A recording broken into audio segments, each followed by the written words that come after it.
اسلامی سال کا پہلا مہینہ محرم شریف ہے اور آخری مہینہ ذی الحج ہے۔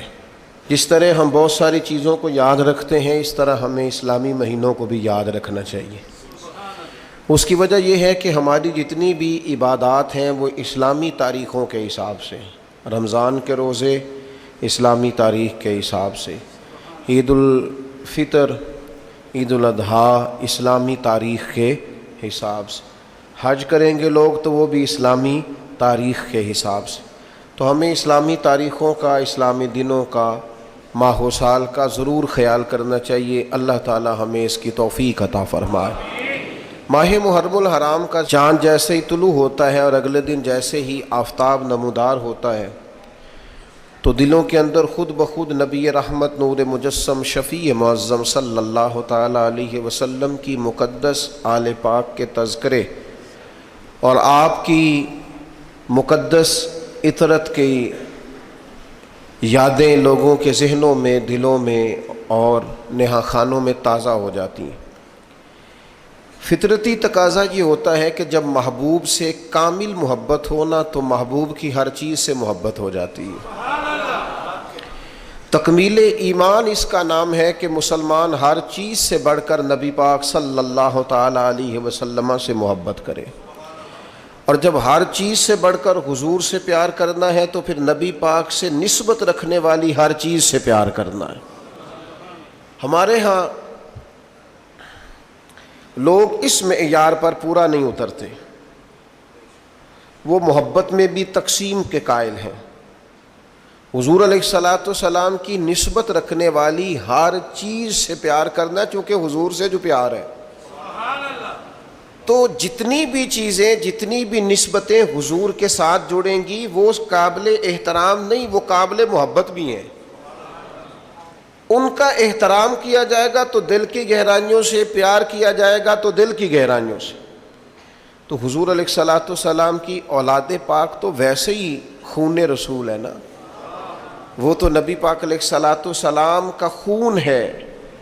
اس کا احترام وہ صرف جذباتی تقریروں میں نہیں ہونا چاہیے، ان کا پیار صرف لفظوں کے ہیر پھیر میں نہیں ہونا چاہیے۔ انسان کی کیفیات، اس کے دل کے اندر بسنے والی خواہشات اور اس کی روح کی گہرائیوں تک جو چیز اتری ہوئی ہو وہ رسول پاک کی اولاد پاک کا پیار ہے، اور پھر وہ ہمہ پہلو ہو، صرف ایک زاویہ نگاہ سے نہ ہو۔ چونکہ حضور کی ہر نسبت سے پیار کرنا ہے تو جس طرح نبی پاک کی اولاد سے پیار کرنا ہے نا، اسی طرح پھر حضور کے اصحاب سے بھی پیار کرنا ہے۔ نبی پاک علیہ السلام کی بارگاہ عالی مرتبت میں جن لوگوں نے وقت گزارا، جنہوں نے حضور کے اشارہ ابرو پر جانیں قربان کی، جن لوگوں نے نبی پاک علیہ الصلوۃ والسلام کے ساتھ مل کر دین کی تبلیغ کی اور جد و جہد کی اور عملی طور پر نفاذ دین میں اپنا کردار ادا کیا، ان لوگوں سے محبت کرنا، ان سے پیار کرنا اور ان کے لیے اپنے دل کے اندر عقیدت کے جذبات رکھنا یہ بھی ضروری ہے۔ یہ جو آج کل ہمارے ہاں محافل ہوتی ہیں نا، مجالس ہوتی ہیں دینی، ان دینی محفلوں میں بھی بہت سارے لوگوں کا مقصود جو ہوتا ہے وہ تبلیغ دین نہیں ہوتا الا ماشاءاللہ۔ یہ تھوڑی سی کڑوی گولیاں ہیں، اسے ضرور استعمال کیجئے گا، فائدہ ہوگا انشاءاللہ تعالی، فائدہ ہوگا۔ بہت سارے لوگوں کا مقصود تبلیغ نہیں، اگر تبلیغ مقصود ہونا تو پھر داد کی ضرورت ہی نہیں۔ لیکن اسٹیج پر محفل میں کھڑا ہوا ہر شخص اسٹیج پر داد چاہتا ہے، وہ چاہتا ہے میں ایسی انوکھی بات کروں کہ لوگ واہ واہ کریں۔ آپ کوئی انوکھی بات نہ کریں، آپ انوکھی بات کرتے کرتے دین کی بہت ساری چیزوں کے بارے میں غلط رائے دے جاتے ہیں۔ آپ نقطہ بیان کرتے کرتے بعض اوقات وہاں چلے جاتے ہیں کہ جہاں دین کی بعض حدوں کو آپ کراس کرتے ہیں۔ آپ داد نہ لیں، کو ضروری ہے قوم سے داد لیں؟ قوم سے داد لینا ضروری نہیں، اللہ سے اس کی رضا لینا ضروری ہے۔ میں ایک جگہ پہ تقریر کے لیے چلا گیا تو وہاں ایک صاحب نے بڑے جذباتی اور والہانہ انداز میں ہمارا استقبال کیا، تو وہ استقبال کرتے مجھے کہنے لگے، پیر صاحب آج انج دی تقریر کرو کہ بندے راضی ہو جان۔ میں نے آخیا نہ بھائی میں تو وہ کرنی ہے جن نال اللہ راضی ہو جائے. بندے شندے راضی کرنا مشکل کام ہے, یا آپ رہنے دے, وہ کریں گے جس سے اللہ راضی ہو. ہم نے نا یہ جو مزاج پیدا کیا ہے نا, اس مزاج کو بدلنے کی ضرورت ہے. اس لیے یہ سخت جملہ ہے, مہربانی کرنا اگر کسی کو محسوس ہو کہ میں نے سخت بات کی ہے تو آپ درگزر کریں گے, پر میں نے کہنی ضرور ہے, یہ میری زبردستی ہے. اسٹیج پر بہت سارے لوگ اب واعظ و نصیحت کے لیے, تقریر کے لیے چڑھے ہوئے ہیں, اور وہ صرف اسٹیج پر نہیں رہے, اب وہ سوشل میڈیا کے ذریعے عام ہیں. وہ لوگ نہ تو دین کا درد رکھتے ہیں الا ماشاء اللہ, نہ پوری دنیا میں اسلام کو جن مسائل کا سامنا ہے ان مسائل کا ادراک رکھتے ہیں. اسلام کی کون سی تصویر ہم نے دنیا کے سامنے پیش کرنی ہے اس کا شعور ہی نہیں رکھتے. مجھے کہہ لینے دو کہ اسٹیج پر وہ لوگ چڑھ گئے ہیں جو فن کا مظاہرہ کرتے ہیں, وہ اپنا فن دکھاتے ہیں, لوگوں سے داد وصول کرتے ہیں. چلے میں نے کہا تھا آپ نے درگزر کرنا ہے, کر دیں گے. داد بھی لیتے ہیں, ساتھ امداد بھی لیتے ہیں. وہ داد امداد لے کے وہ نکل جاتے ہیں, قوم لڑتی رہتی ہے, لوگوں کے اخلاقیات بگڑتے رہتے ہیں, نفرت کا فروغ ہوتا ہے. امت کہاں چلی جاتی ہے, کتنے حصوں میں بٹ جاتی ہے, کتنے بکھیر دیا جاتا ہے, فکر ہی کوئی نہیں. کیا محبت صحابہ اس بات کا نام ہے کہ آپ صحابہ کا ذکر کریں گے تو اہل بیت کو کمزور کریں گے؟ کیا محبت اہل بیت اس کا نام ہے کہ حضور کی اولاد کا ذکر صرف اس صورت میں کیا جا سکتا ہے کہ کسی اور کو کمزور کر کے دکھایا جائے؟ اعلیٰ حضرت کے سامنے کسی نے کہا نا نبی پاک علیہ السلام کی تعریف میں کہ شان یوسف جو دبی وہ بھی اسی در پہ دبی, تو فاضل بریلوی فرمانے لگے حضور تو کسی کو دبانے آئی نہیں, تو حضور پھر کیا کہوں؟ فرمایا تو کہہ شان یوسف جو بڑی وہ بھی اسی در سے بڑی. چونکہ قرآن مجید میں سورہ یوسف آ گئی تو قیامت تک جناب یوسف کو تلاوت کیا جائے, ان کا تذکرہ ہوگا, تو شان یوسف جو بڑی وہ بھی اسی در سے بڑی. نفرت انگیزی کا ماحول پیدا کیا جاتا ہے, اور اتنی بڑی قربانی جس سے امت کو کھڑا کیا جا سکتا تھا. امام حسین کا تذکرہ امت میں روح پھونک سکتا تھا, قوم کے جوانوں سے بیساکھیاں چھینی جا سکتی تھیں, سہارے چھینے جا سکتے تھے, انہیں ان کے پیروں پر کھڑا کرنے کا حوصلہ دیا جا سکتا تھا, لیکن وہ تو ہم نے دے دیا فن کا مظاہرہ کرنے والوں کے ہاتھوں میں, وہ تو ہم نے غیروں کو دے دیا, وہ تو مزہ لینے والے لوگوں کو دے دیا جو واہ واہ کر رہے ہیں, واہ واہ کرا رہے ہیں, وہ تو کسی اور رنگ میں بات چلی گئی. او خدا کے بندو, یہ میرے محبوب کی نسبتیں ہیں. حضور کی تو جو گلی سے گزر گیا ادب سے وہ بھی شان والا ہو گیا, تو جس ابو بکر صدیق نے ساری زندگی ساتھ گزاری ہے, جس فاروق نے عمر بھر درویزہ گری کی ہے, حضور کے دروازے پر نوکری کی ہے, اور جس عثمان غنی نے نظریں جھکا کے وقت گزارا ہے, اور جس مولا علی شیر خدا نے اس طرح کی وفائیں کی ہیں کہ جان بھی مدینے والے کے نام پر قربان کر دی. آپ ان لوگوں کے بارے میں تھوڑا سا سوچیں, ان سے فیوز و برکات حاصل کریں. اور پھر ایک اور بات, ہمارے ذمہ نبی پاک علیہ السلام نے یہ لگایا ہے کہ صحابی کا نجوم, صحابہ ستارے ہیں, تم جس کے پیچھے چلو گے اللہ ہدایت دے گا. نبی پاک علیہ السلام نے ہمارے ذمہ یہ لگایا ہے کہ میری اہل بیت کشتی نوح کی طرح, جو اس سفینے میں سوار ہو جائے گا اللہ اسے نجات عطا کر دے. ہم نے ان لوگوں کے ساتھ ان کے پیچھے بیٹھ کر ہدایت لینی ہے, ان کے قدم بقدم چلنا ہے. ایک مثال چھوٹی سی عرض کرنے لگا, بڑوں سے نہ سیکھا جاتا ہے, بڑوں پر بحث نہیں ہوتی. کسی کا والد اگر کسی کو کوئی بات سمجھانے لگے تو بیٹا اگر اس سے پوچھے کہ ابا جی آپ کتنا پڑھے ہوئے ہیں, تو اس نے ٹھیک کیا ہے. وہ کہے بیٹا آپس میں لڑا نہ کرو, بیٹا کہے ابا جی آپ اپنے بھائی سے کبھی نہیں لڑے, تو یہ ٹھیک ہے, اس نے ٹھیک کیا ہے. ٹیچر آ گیا کلاس میں, اس نے آتے ہی کہا فرسٹ ایئر کے اسٹوڈنٹ سے کہ کتابیں نکالو بھائی, میں اردو کا ٹیچر ہوں, چلو سبق پڑھیں. تو ایک بیچ میں سے نوجوان بولا, وہ کہنے لگا جناب آپ ایم اے اردو ہیں, اسٹوڈنٹ ہیں, اور اگر آپ ایم اے اردو ہیں تو آپ نے پھر بی ایڈ یا ایم ایڈ کیا ہوا ہے, اور اگر آپ نے یہ کیا ہوا ہے تو پھر ساتھ یہ بھی ذرا بتا دیں کہ آپ میرٹ پہ ہیں کہ سفارش پہ ہیں. میرا خیال ہے جب وہ یہ سوال اپنے ٹیچر سے کر رہا ہوگا تو ٹیچر سب کے جواب دیتا رہے گا، ہاں ہاں بیٹا میں نے ایم اے کیا ہے، پھر میں نے ایم ایڈ، نہیں وہ دے گا جواب؟ اللہ کرے میں آپ کو سمجھا سکوں بات۔ او خدا کے بندو، ہم نے صحابہ اور اہل بیت سے دین سیکھنا ہے، ان کی ڈگریاں نہیں چیک کرنی، ان کے مشاجرات پر کلام نہیں کرنا، ہم نے تو دین سیکھنا ہے۔ چپ کر کے غلامی کرو۔ غلام غلامی کرتے ہیں، غلام تبصرے نہیں کرتے، غلام بحثیں نہیں کرتے، غلام ادھر ادھر کی کہانیاں چھیڑتے، اور جو کہانیاں چھیڑے مانا یہ ہے پڑھنا نہیں چاہتا، جو تبصرے کرے مطلب یہ ہے کہ یہ سیکھنا نہیں چاہتا۔ تو ان لوگوں سے سیکھیں، تربیت لیں۔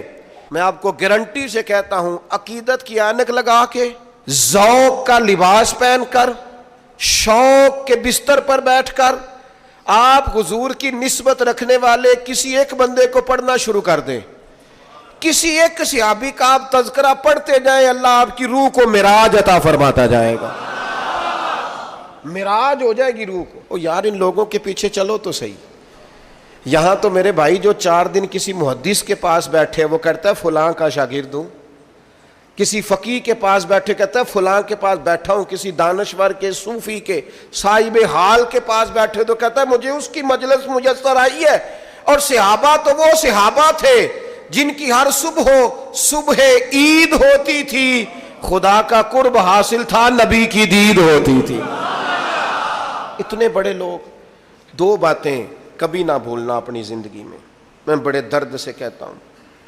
میں کبھی سوچتا ہوں نا کہ جو صورتحال ہم دین کی بتاتے ہیں نا، معاذ اللہ مشاجرات چھیڑتے ہیں، کہانیاں بناتے ہیں اور تاریخی حوالوں کو الٹ پلٹ کر کے بیان کرتے ہیں، اور جو رنگ دیا جاتا ہے، میں سوچتا ہوں کہ اگر کفار ان باتوں کو سنتے ہوں گے، مشرکین اور منافقین سنتے ہوں گے تو کیا کہتے ہوں گے۔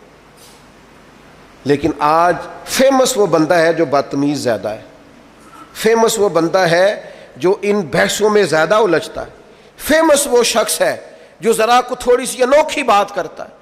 آج زیادہ ہماری توجہ ان چیزوں کی طرف جاتی ہے جن میں ذرا فسادات کی بات زیادہ ہوتی، فرقہ واریت کا عنصر غالب ہوتا ہے، اس طرف ہم زیادہ شوق سے۔ خدا را امت کو کیا فوٹو دکھا رہے ہیں آپ؟ کیا؟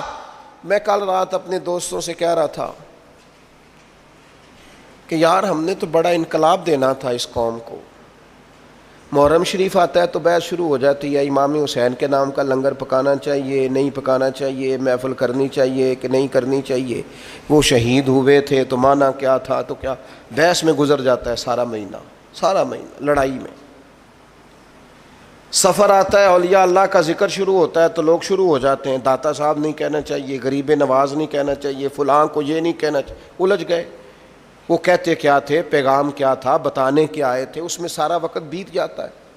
کم از کم جب سے ہم نے شعور سنبھالا ہے، میلاد شریف آیا نہیں اور بحث شروع ہوئی نہیں، کرنا چاہیے کہ نہیں کرنا چاہیے، یہ کیا جا سکتا ہے تو حدود کیا ہیں، قیود کیا ہیں، شرائط کیا ہیں، اس کی اصل کیا ہے، ان کو کن اصولوں کے تحت پرکھ کر کن جزیات کے تحت جائز کر، بحث ہی بحث ہے۔ کیا دین فقط بحث کے لیے آیا دنیا میں؟ کیا صرف بحث کریں گے؟ میں نے شاید پہلے بھی آپ کو بتایا ہو، کبھی کبھی یوں لگتا ہے کہ سادے بندے بڑے اچھے تھے، کبھی کبھی یوں لگتا ہے جن کو زیادہ پڑھنا نہیں نہ آتا تھا وہ سمجھ ذرا جلدی گئے تھے۔ میری والدہ صاحبہ 10 محرم کو مجھے کہتی جا میں نے ٹھوٹیاں لے آ کے دے، میں امام حسین علی کھیر ٹھوٹیاں وہ تقسیم کرنی ہے، تو سائیکل چلا کے کو 3-3.5 کلومیٹر جانا پڑتا تھا۔ تو آپ کو پتہ ہے بچپن میں بندہ جان بھی چھڑاتا ہے، تو پھر میں تھوڑا سا مولوی بھی تھا، مدرسے بھی پڑھتا تھا، تو مولوی مسئلہ نہ دسے تاں بھی انہوں بد ہضمی ہو جاندی۔ تو وہ میں نے اماں جی کو یہ کہا، میں نے کہا اماں جی میں پوچھیا استاداں نو ختم پرات وچ بھی ہو جاندا ہے، جیڑی ہانڈی وچ پکائیے کھیر اودے وچ بھی ختم، یہ جس برتن میں آپ نے بنایا اسی میں ختم دلائیں، اور گھر میں جو برتن ہے نا وہ آپ اسی میں تقسیم کر دیں۔ تو یہ کوئی ٹھوٹیاں کو فرض ہے، ساتھ کوئی جوز ہے ختم شریف کا، ہو گیا بس ٹھیک ہے تقسیم کریں۔ تو میری والدہ صاحبہ مجھے کہتی تو ایڈا مولوی میں نے مسئلے نہ 10 ٹھوٹیاں لے آ کے دے، تو 10 جانا ہی کہ کسی اور نو کلا، جلدی بول۔ تو اب وہ مطلب ماحول بھی ایسا ہوتا تھا کہ وہ سائیکل نکالتے چلے جاتے۔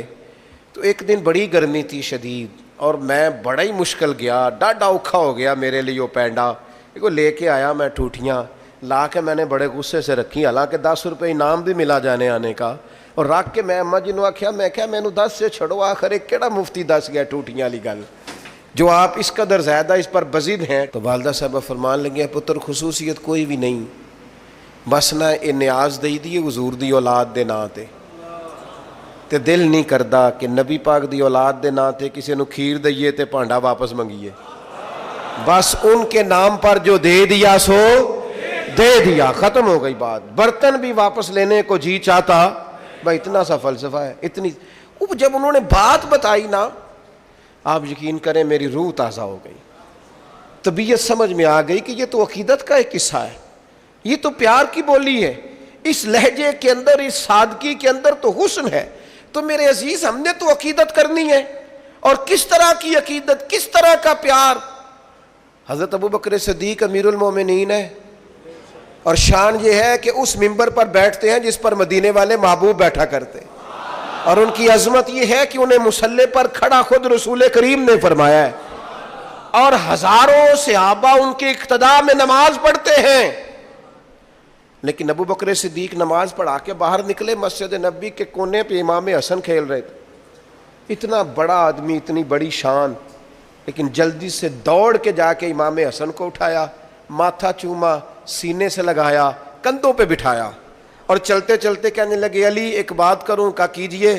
فرمایا حسن کی شکل آپ سے نہیں ملتی.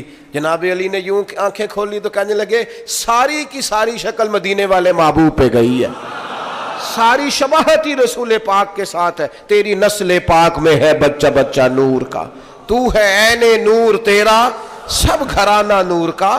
عقیدتوں کے ذائقے پھیکے نہیں ہونے چاہیے, محبتوں کا لہجہ کمزور نہیں. چھوڑ دیں ہر وقت کی بحثیں, چھوڑ دیں ہر وقت کی کمزوریاں, چھوڑ دیں یہ کرنا ہے کہ نہیں کرنا. یکم محرم سے لے کر 10 محرم تک رج کے قرآن پڑھیں, خوب جد و جہد کر کے درود و سلام پڑھیں, جتنی توفیق ہے اتنے صدقات و خیرات کا اہتمام کریں, 9-10 محرم کو روزہ رکھیں, اور ان سارے نذرانوں کا نذرانہ اکٹھا کر کے امام حسین کی بارگاہ میں پیش کر دیں, اور 10 محرم کو ذرا ذوق سے امام علی مقام کی منقبت سنیں, ان کی تعریف سنیں, ان کے فضائل سنیں, ان کے نانا کریم کی نعت سنیں, دین کی باتیں سنیں. اپنا لہجہ سلجھا ستھرا پاکیزہ اور شستہ رکھیں. الجھی الجھی باتوں سے, بکھری بکھری باتوں سے, نفرت انگیز کہانیوں سے اپنے آپ کو بچائیں, اور سیدھا سیدھا حسین پاک سے فیض حاصل کریں. یاد رکھنا, جس گھر میں میرے محبوب کی اولاد کا تذکرہ ہوتا ہے, اللہ اس گھر میں بسنے والوں کی اولاد پر بھی فضل فرمایا کر. لہٰذا اس الجھاؤ سے اپنے آپ کو. اور دوسری بات یہ ہے, بے ادب لوگ جو ہوتے ہیں نا, بے ادب لوگ, وہ معاشرے میں نحوست پیدا کرتے ہیں. بے ادبی تکلیف دہ ہوتی ہے جس حال میں بھی ہو, بے ادبی اذیت ناک ہوتی ہے. ادب جو ہوتا ہے نا, ادب وہ قرار پیدا کرتا ہے. آپ کے ٹیچر سے آپ نے ذرا اونچی آواز میں بات کی نا, تو بیچارہ ٹوٹ جاتا ہے اندر سے, کہتا ہے یار یہ میں اس کا استاد ہوں, اس نے کیسے بات کی میرے ساتھ.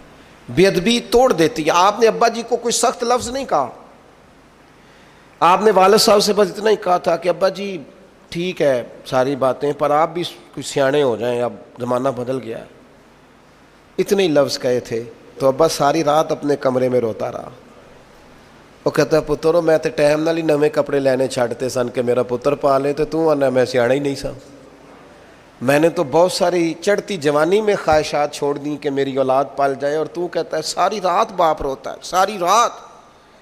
تھوڑی سی بھی بے ادبی تکلیف پیدا کرتی, تھوڑی سی. بچہ جب اپنی مرضی کا, تھوڑے دن پہلے, کچھ عرصہ پہلے ایک بزرگ مجھ سے ملنے آئے تو بڑا ہی روئے, رو رو کے جمعے میں چلے گئے. میرا ان سے پیار تھا, پرانا ربط تھا, تو میں کچھ کہہ نہیں سکا ان سے, لیکن میں نے کہا یار یہ آج چلو ہو سکتا ہے کوئی بات ایسی جمعے میں ہو گئی ہو, دل پہ لگ گئی. ایک دن میں سفر کر رہا تھا تو میرے دل میں پھر وہ یاد آئے. میں نے ان کو فون کیا, میں نے کہا اس دن مجھے آپ کی کیفیت. کہنے لگے صاحب رش بڑا تھا, بات تو کرنی تھی. ہو نہیں سکی. تو آپ واپس آئے تو مجھے بتائیے گا. میں واپس آیا, ان کو بلایا تو وہ پھر رونے لگ گئے. میں نے کہا کیا ہوا؟ کہنے لگے صاحب میرے پاس کل جمع پونجی جو تھی نا وہ میں نے بیچ کے بچہ باہر بھیجا تھا, اور میرا بڑا خیال تھا, میرے چاؤ تھے, میں بڑے دنوں سے منصوبہ بندی کر رہا تھا کہ میرا بیٹا نا آپ کو اپنے لیے الگ سے مکان خریدے, بنائے, سوارے, سجائے. لیکن مجھے آج پتہ چلا ہے کہ 1 سال ہو گیا, اس نے تو جگہ خرید بھی لی ہے, مکان بن بھی گیا, مجھے تو بتایا ہی نہیں. دیکھو مینوں کوئی تکلیف ہونی سی, وہ مجھے بتا دیتا. مجھے کہیں سے پتہ چلا ہے تو میں نے اس کو فون کر کے کہا کہ پترو میں گل سنی ہے. وہ کہنے لگا ابا جی بس وہ میں کیا دساں گا تو میں تمہیں سرپرائز دینا سی. کہنے لگے کئیوں غیروں کو زیادہ پتہ ہے مجھ سے اور مجھے پتہ. کہنے لگے ٹوٹ گیا ہوں, سمجھ نہیں آتی کہاں جاؤں, کوئی بات بھی بڑی نہیں. میں تو خود راضی تھا, میں نے خود اسے کئی دفعہ کہا بھی تھا کہ پتر تھوڑی سی بھی بے ادبی تکلیف پیدا کرتی ہے, اور آپ صرف اتنا کہہ دے والد صاحب سے کہ ابا جی جنج کہو گے کر لیں گے, آپ جیسے کہیں گے ویسے. آپ ہلکا سا مشورہ کریں, رائے لیں, ساتھ شامل کریں. ادب حسن پیدا کرتا ہے. بے ادبی, آپ آ رہے تھے بڑی پجاروں میں بیٹھ کے اپنے گاؤں, اور آپ کا ٹیچر جو تھا میٹرک PTC جس نے پرائمری میں پڑھایا تھا وہ سائیکل پہ نکل رہا ہے آپ کے گاؤں سے باہر, اور رستے میں ملاقات ہو گئی. آپ جب پجاروں سے نیچے اترے استاد جی کو سلوٹ کیا اور پھر کہا استاد جی یہ سائیکل یہاں کھڑا کریں, میں گاڑی پہ چھوڑ کے آتا ہوں. استاد جی نے جانا سائیکل پہ ہی ہے, لیکن دعائیں بڑی دینی ہے, پتر اللہ تینوں اور رتبہ دے اور بلندی دے. لیکن دوبارہ جب استاد سائیکل پہ بیٹھتا ہے تو اسے محسوس ہوتا ہے میرا سائیکل پجاروں سے مہنگا ہے, اس لیے کہ پجاروں والا تو اتر کے سلوٹ کر رہا ہے. یہ جو ادب ہوتا ہے نا, ادب یہ حسن پیدا کرتا ہے. یہ جو بے ادبی ہوتی ہے یہ تکلیف پیدا کرتی ہے. یاد رکھنا زندگی میں مر جانا, پر کسی صحابی کا یا حضور کی اولاد پاک میں سے کسی کی بے ادبی نہ کرنا, کسی شخص کے بارے میں اپنے لفظوں کو کمزور نہ کرنا. یہ معمولی لوگ نہیں ہیں, یہ وہ لوگ ہیں جنہیں اللہ نے محبوب کی غلامی کے لیے چنا ہے. خدا را کبھی اس طرف نہ جانا. بے ادبی تکلیف پیدا کرتی, بے ادبی اذیت پیدا کرتی ہے, بے ادبی خوفناک صورتحال اختیار کر جاتی. ادب کے دائرے کے اندر رہنا, ادب کے دائرے میں بے ادبوں سے اور بے ادبوں کی باتوں سے بچنا, بچ جانا ان سارے لوگوں سے جو بے ادبیاں کرتے ہیں اور چیزوں کو نکال کے لاتے ہیں. خدا را مجھے بتاؤ نا کتنے لوگوں نے دشمنی کی میرے نبی پاک سے, معاذ اللہ, یہودیوں نے, نصارہ نے, مشرکین نے. حضور نے کبھی کسی کا عیب اچھالا؟ کیسے مسلمان ہیں؟ کیا انداز زندگی ہے؟ تیری تقریر ہی مکمل نہیں ہوتی جب تک تو بڑے لوگوں کی توہین نہ کرے. تجھے مزہ ہی نہیں آتا گفتگو کرنے کا جب تک سینکڑوں لوگوں کی پگڑیاں نہ اچھالے. کون سا دین تو دنیا کے سامنے پیش کر رہا ہے کہ جب تک تو بہت سارے لوگوں کو رسوا نہ کر دے تیری گفتگو ہی مکمل نہیں ہوتی؟ یاد رکھنا یہ دین وہ ہے جس میں تو کہا جاتا ہے کہ دروازہ رسول پہ آؤ نا تو ذرا لفظوں کا چناؤ کر کے آؤ. لا تقولوا رائنا وقولوا انظرنا, رائنا نہ کہنا, انظرنا کہنا. لفظوں کا چناؤ. اور لا ترفعوا اصواتکم فوق صوت النبی, دیکھنا اپنی آواز کا والیوم چیک کرنا, محبوب کی آواز سے تمہاری آواز اونچی نہ ہونے پائے. اے پائے نظر ہوش میں آ, یہ قوے نبی ہے. آنکھوں سے بھی چلنا یہاں بے ادبی ہے. دائرہ ادب, ادب حسن ہے, ادب وقار ہے, ادب شائستگی ہے, کبھی بے ادب نہ ہونا. اور اپنی زندگی میں ایک تیسری بات, اہل بیت نبوت کی محبت. ادھر دیکھو میری طرف, قرآن مجید میں رب فرماتا ہے قل لا اسألکم علیہ اجرا الا المودۃ فی القربى. محبوب علیہ الصلوۃ والسلام آپ اپنے غلاموں سے فرما دیں کہ میں تبلیغ دین پر تم سے کوئی اجر نہیں مانگتا, ہاں میرے قریبیوں سے پیار کرتے رہنا. صدر الافاضل, بدر المماثل, خلیفہ اعلی حضرت مولانا سید نعیم الدین صاحب مراد آبادی اس خزائن العرفان میں لکھتے ہیں, فرماتے ہیں حضور کی اولاد کی محبت دین کے فرائض میں سے ہے. یہ میرے امام نے لکھا ہے. حضور کی نہ سنت کہا نہ واجب کہا, فرمایا رسول پاک کی اولاد پاک کی محبت فرائض دین میں سے ہے. اور ان لفظوں پر تو واری ہو جانے کو دل کرتا ہے۔ حضور فرمانے لگے یہ حسن اور حسین ہے، جس نے ان سے محبت کی اس نے مجھ سے محبت کی، اور فرمایا جس نے ان سے بغض رکھا اس نے مجھ سے بغض رکھا۔ ان کی محبت میری محبت ہے، ان سے عداوت مجھ سے عداوت ہے۔ اپنے انداز کو پیار والا بنائے، آپ کی طبیعت سے ان کا پیار چھلکے، یعنی ظاہر ہو کہ آپ ان سے محبت کرتے ہیں۔ وہ آپ نے دے دیا ایسے لوگوں کے ذمے جن کا یہ کاروبار ہے، جو تجارت کرتے ہیں ان ناموں پر، جو پیسہ کماتے ہیں۔ مجھے کیا لینے دو، محرم آیا تو کچھ لوگوں کا سیزن آیا، پھر ربیع الاول آئے گا تو کچھ لوگوں کا سیزن آئے گا۔ یہ سیزن ہے، وہ قربانیاں دے گئے اور تم سودے کرتے پھرتے ہو، یہ تم نے ریٹ ڈالا ہے، میں خیال نہیں آتا تذکرہ کس کا ہے، اور تم باتیں کیا کرتے ہو۔ یہاں تم ان کی قربانیوں کا ذکر کر رہے ہوتے ہو اور اسٹیج کے پیچھے تم پیسوں کی گنتی کر رہے ہوتے ہو۔ یہ معیار بنایا تم نے۔ کیا کہا تھا قرآن مجید نے کہ میری آیتیں سستے داموں نہ بیچ ڈالنا، اور تم نے سودا بھی کیا تو کیا کیا۔ پر مصیبت اور بھی ہے نا، ایک آج ہمارے زمانے کی ایک بہت بڑا مسئلہ یہ بھی ہے، وہ کہتے ہیں پیر صاحب اگر پیسے نہیں لیتے ہو تو روٹی کیوں کھاتے ہیں؟ یہ بھی بتاؤ یہ روٹی کیسے کھاتے ہیں؟ اور بھائی نظر نذرانے کی مخالفت نہیں، وہ تو نبی پاک علیہ السلام نے حضرت عمر کو دیا تو جناب عمر کہنے لگے حضور نہیں لینا، تو حضور فرمانے لگے جو بن مانگے، یہ بخاری کی حدیث ہے، فرمایا جو بن مانگے ملے وہ تو اللہ کی طرف سے ہے، اس کی مخالفت ہی نہیں۔ لیکن سوال تو یہ ہے کہ یہ تجارت تو نہیں نا، یہ آپ کا بزنس تو نہیں نا، آپ نے کوئی کاروبار تو نہیں نا اس کو بنا لی۔ آپ جو ریٹ کرتے پھرتے ہیں یہ کیا معیار اور کیا سٹیٹس آپ نے بنایا؟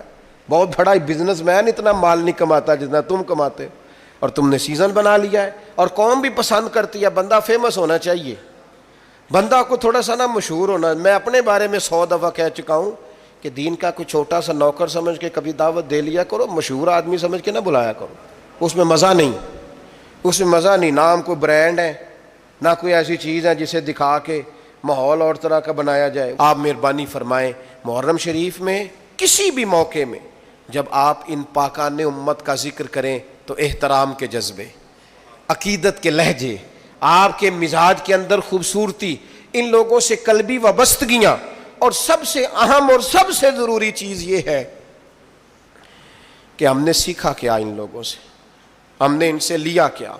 وہ خاص بات جو ہم نے ان سے لینی ہے اور سیکھنی ہے اس پر ضرور توجہ کریں۔ امام حسین کی زندگی کا سب سے بڑا درس کہ جب آپ حق کے لیے کھڑے ہوں تو بلیک میل نہیں ہونا۔ بچے ساتھ تھے نا امام حسین کے، شہید ہو گئے نا امام علی مقام کے سامنے، سب سے زیادہ بلیک میلنگ یہی ہوتی ہے نا، تیرے بچے ہیں۔ لیکن امام حسین نے فرمایا جب معاملہ حق کا ہو تو پھر حق دیکھا جاتا ہے، اولاد نہیں دیکھی جاتی۔ سب سے بڑا معاملہ یہی ہوتا ہے نا کہ ہم بھوکا پیاسا رکھیں گے، تو فرمایا رکھ لو، جب معاملہ حق کا ہو تو پھر بھوک پیاس نہیں دیکھی جاتی۔ اور سب سے زیادہ حد کیا کر سکتا ہے؟ کوئی مار ہی دے گا نا، شہید ہی کر دے گا، اس سے زیادہ کیا ہو سکتا ہے؟ تو امام حسین نے کہا جان جائے گی پر حق کا ساتھ نہیں چھوڑا جائے گا۔ یہ جو چھوٹی چھوٹی باتوں پہ مسلمان ڈپریشن، ٹینشن، پریشانی، میں کہتا ہوں جو بندہ امام علی مقام کی سیرت صحیح طریقے سے پڑھ لینا اور فکر حسین کو سمجھ لے، زندگی میں لفظ ٹینشن اس کی زبان پہ آ نہیں سکتا، لفظ پریشانی سوال ہی پیدا نہیں ہوتا۔ اس لیے کہ جتنی کوئی پریشانیاں آ سکتی تھی نا وہ ساری امام علی مقام پہ آئیں، لیکن امام نے کسی پریشانی کو پریشانی سمجھا، انہوں نے اللہ کی رضا کی طرف توجہ رکھی۔ تو اس کو جب ہم سمجھ جائیں گے تو ماحول کچھ اور طرح کا ہو جائے گا۔ اللہ تعالیٰ مجھے اور آپ کو عمل کی توفیق دے۔